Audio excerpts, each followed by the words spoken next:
మజ్జా సంస్థ హంసవతి ముఖ్య శక్తి సమన్విత హరిద్రాన్నైక రసిక హాకిని రూపధారిణి.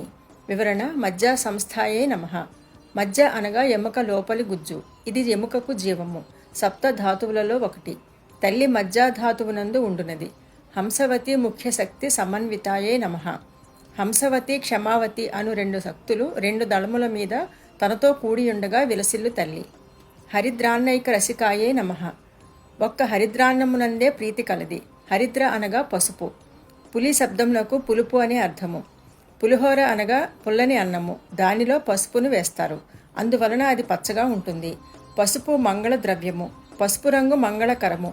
అందువలననే పర్వదినములలో, వివాహాది శుభకార్యములలో తప్పనిసరిగా పులిహోరను చేయు సంప్రదాయము కలదు. దీనినే సామాన్య పరిభాషలో సద్ది అని అంటారు. హాకినీ రూపధారిణ్యే నమః. హాకిని అను రూపము ధరించిన తల్లి. ఆమె 4 చేతులలోనూ జ్ఞానముద్రను, డమరుకమును, స్వచ్ఛమగు జపమాలను, పుర్రెను ధరించి ఉంటుంది. 3 నేత్రములను కలిగి ఉంటుంది అని భావము.